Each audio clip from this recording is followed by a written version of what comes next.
Hey there guys, I'm SonicGhost, and today I'm here to bring you an update about a couple things that are going to be affecting both my channel and my streams. But first off, I want to go ahead and start this video by saying recently I finished uploading both the Kirby 64 race and the Majora's Mask co-op playthrough here on my channel. So if you wanted to watch all those videos in bulk, now you can go ahead and do so. I recommend you give both of those videos a watch because both of those playthroughs I really did enjoy. That Kirby 64 race, that was very fun for me to put together, and the Majora's Mask co-op, while it was an old playthrough technically recorded in 2014, it's a new breath of fresh air on my channel, so I hope you all enjoy those videos. But now let's go ahead and get into the main attraction itself here, the update, what's been going on these past couple weeks. So I had both the Kirby 64 and the Majora's Mask co-op videos basically done by the time August hit. Like, a lot of those videos are basically complete at that point, so that gave me plenty of time to start focusing on my next big project here for my channel. And I want to go ahead and start by mentioning the Maverick Hunter X playthrough that I did a couple months ago, because at the end of that game I said that I was going to come back after Kirby 64 and do the Vile playthrough next. And unfortunately that's not going to be happening right away, simply because I actually haven't even played as Vile in Maverick Hunter X yet, so I need to practice the game a lot more before I'm comfortable recording it. So unfortunately that's not going to happen right away. I just haven't had the chance to really go back to the game. I've been focused with other projects I've been working on, along with other games I've been playing at the moment, that I just haven't had the time to sit down and play through Maverick Hunter X again. So until I'm able to go back to the game and play through it as Vile, I'm not going to be returning to that playthrough for a little while. So if you're looking forward to the Vile playthrough of Maverick Hunter X, I'm sorry, I'm going to have to delay it a bit, but I am still planning on returning to that game with Vile just to get the complete experience. But the next thing I want to go ahead and talk about is some upgrades that I've done. So throughout this entire video, you're seeing a couple different games I recorded from a couple different systems, and the first one I want to go ahead and mention is my PC games here, because as you can see, these are very high quality, which is nothing too new, but we got some newer titles like Doom here running in very high quality. It looks really good. If you've played Doom on the consoles, you can see the difference, and that's because I recently built myself a brand new computer. Now, for a little bit of background, I study computers basically for a living. Like, that's what I want to do. So I'm going to school to learn all about computer stuff basically in general. My major is computer information technology. That's what it's technically called. And because I'm going to class right now to study this, I wanted some hands-on experience with building my own machine and putting it all together from scratch. And so that's what I decided to do. I figured, since this is something I need to do for training anyways, I figured now's probably the best time to build myself a brand new machine, since the computer I was using before, it was a really good computer because you have a really fast processor in it, a graphics card that might be dated but still is a really good graphics card for a lot of games. It was good, but I had a lot of problems with that computer, mainly the motherboard itself, the main component that connects all my different parts together. I had a lot of issues with that. I was having some issues trying to load into Windows. My computer just wouldn't boot at times if certain devices were connected, or my audio jacks were all messed up. I was sounding really distorted, or sometimes just giving a weird echo sound back. So there was a lot of issues I had with that old computer that I never really talked about. So I decided now's probably the best time to do an upgrade, and that's what I did. The computer I'm currently using now, and if you're into computers kind of like I am, or at least are familiar with computer parts, then you'll know what I'm talking about. If not, I know you're not going to understand this, but just for reference sake, I'm going to explain what parts I have and then just talk about what this will actually do for future videos and streams.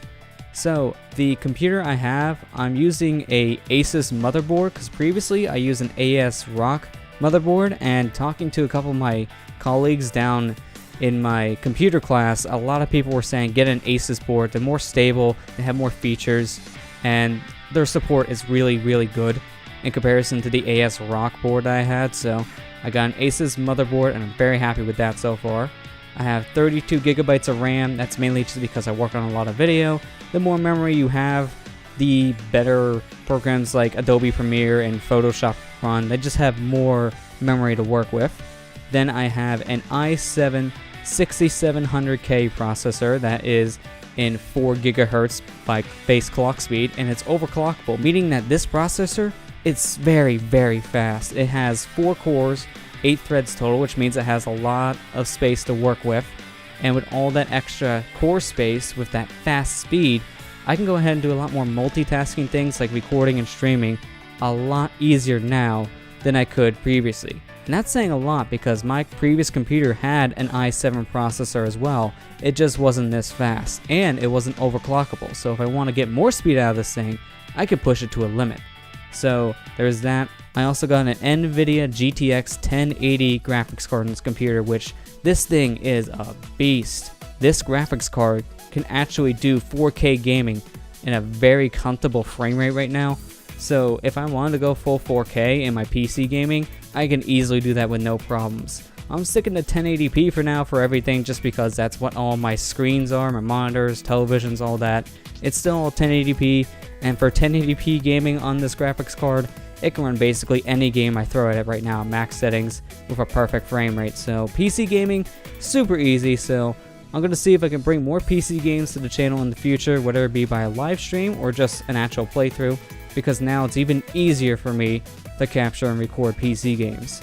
And that's basically the rundown of my system. There is a lot of beefy components in here, so from now on I'll be able to easily do 1080p recordings for my channel and be able to render out basically any video I want in 1080p 60 frames per second, or if it's a game that runs at 30 frames.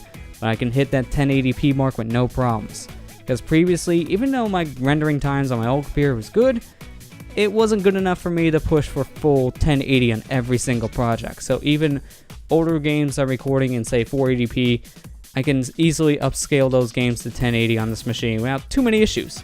So from now on, I'm going to do my very best to produce every video in 1080p on this channel, because I have the specs that can easily do this stuff without taking like 5 hours just for one video to process. I can easily do this now, so I figured this is the best time to actually upgrade my capture card as well, because now I am actually using an Elgato HD60 to record my consoles. This capture card allows me to record in full 1080p 60 frames per second, so any games being played off the Wii U, my PlayStation 3, Xbox One, or any system basically that can output an HDMI signal, I'll be using this capture card for. And man, it was a long process to get to this card. So I have a little story I can go ahead and tell just getting the Elgato HD60. That wasn't my first capture card of choice. I wasn't actually going to get that one to record in 1080 60 for my channel. I was actually looking at a couple different capture cards, and that was my 5th one that I got. It was that bad of a process. So first off, if you follow me on Twitter, a couple weeks ago I talked about getting an AverMedia Live Gamer Extreme. This is basically the same capture card I have, the Line Gamer Portable, but upgraded to 1080p capabilities, and since it was USB 3.0 based, it was perfect for streaming as well because it had very little latency. It was pretty much instantaneous gameplay on your computer screen. Only problem is, the video stuttered, so it wasn't hitting that 60 frame mark, which to me, if that card can't hit that solid 60 frames, then what's the point in buying it? And it also had a lot of other issues on my computer as well, giving me some weird distortion in video. So I returned that card. Then I got myself the Elgato HD60 Pro, which was the capture card I originally wanted to get. So I tried that capture card, and I tried it on 2 different computers and got the same results. A lot of stuttering in the video, so once again, my frame rate was all over the place, so it didn't hit that advertised 60 mark for some reason. And with that one, I also had some image quality issues, like the picture was a little brighter than it should have been on the card, and I'm not sure why. So again, that had to go back. Then I got this other type of capture card. It's a StarTech USB HD cap. Like it's a weird capture card name. I can't really say it without looking it up, so I do apologize for that. You're seeing images on screen now for all these capture cards anyway, so you can see what I'm talking about. And this card, same issue that the other 2 cards had. This was stuttering all the time, and I just couldn't get a solid 60 frames out of it. So what's the point of getting a 60 frame capture card if you can't get that frame rate? And then with this card, I also had an issue where I couldn't record in 480p, but I can record in any other resolution and frame rate. It was weird. So that card went back, and then I got myself the AverMedia Extreme Cap U3 because I was hoping maybe this one would fix my issues, and again, the video stuttered all over the place. Half the time it was in the advertised 60 frames, the other half the time it was in 30 frames. So I had no idea where else to turn, so my last resort was just going ahead and getting myself the Elgato HD60. It's USB 2.0 based, so the latency between what you're seeing on your television and what your computer can see from the capture card is about 2 seconds, so I'm not going to be using the card for live streaming, but it can record in a perfect 60 frames without any drops, and that's what I was looking for. So for now on, all my consoles will be recorded using this capture card. And as an editor, this makes my job easier too, because the device can actually output a .mp4 file format, which my editing software Adobe Premiere likes.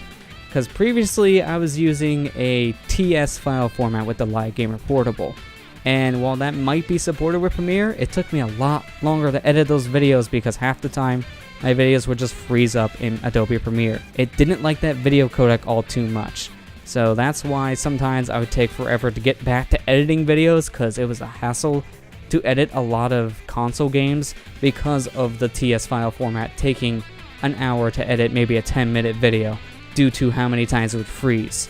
I don't have that issue whatsoever right now using the HD60 capture card to record, so hopefully that'll mean everything will be more streamlined on this channel, and that I'm really thankful for. But there's one last thing I want to go ahead and just talk about here real quick, and that is the fact that I can now record DS games, and that is because I got myself this handy little device right here. This might look like a standard DS system, but it's not. This system has been modified for a USB output. So with this modified DS, I can go ahead and capture games directly from the system, and this allows me to record any DS game I want without any major compatibility issues. That's why there hasn't really been any DS games that appeared on this channel before, because the only option I had to record those games for the longest time was emulators, and they're not that great because some games run okay on a DS emulator to near perfect at times, and other games either have some frame rate issues, audio issues, or just sometimes don't work at all. So I couldn't really rely on an emulator to record in DS games, and then recently over the past year we've seen a lot more DS Virtual Console games hitting the Wii U. Only problem with that is the video quality of the DS Virtual Console I feel is very poor.